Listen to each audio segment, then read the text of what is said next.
mga dapat naka-turn on sa settings ng ating messenger. Okay, so ano nga ba ito mga katropa? So unang-una, kailangan updated ang ating messenger. Punta tayo sa Play Store at i-search ang messenger. So dapat mga katropa, kapag may update nakalagay dito, ay i-click natin. Pagkatapos, i-open.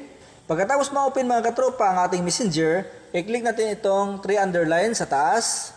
At hanapin natin itong settings icon, ito mga katropa, at i-click natin.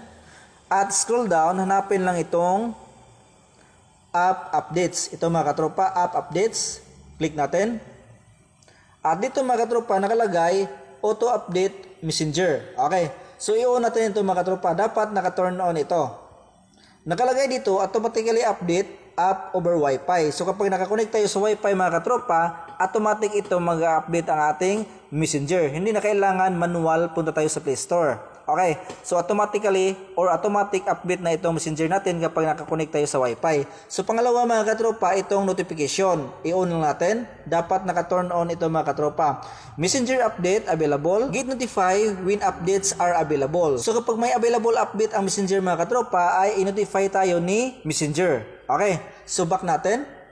So pangalawa mga katropa ay dito tayo sa Photos and Media. Okay, so i-click natin mga katropa, Photos and Media. So nakalagay dito mga katropa, Save on Capture. Dapat naka-turn on ito mga katropa. Okay, so kapag naka-turn on ito mga katropa, kapag may pinicturan tayo na gamit ang ating messenger, automatic ito masasave sa ating gallery. Okay, so depende na sa inyo kung gusto nyo i-turn on or hindi.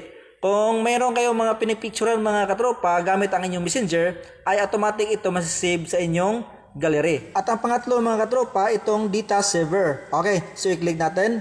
So dapat naka-turn on ito mga katropa. Ang nakalagay dito, click to download for images and videos when using mobile data is enabled. So depende na sa inyo mga katropa kung gusto nyo i-turn on. So malaking tulong ito mga katropa, itong app updates kapag may bagong available na updates ang ating messenger application.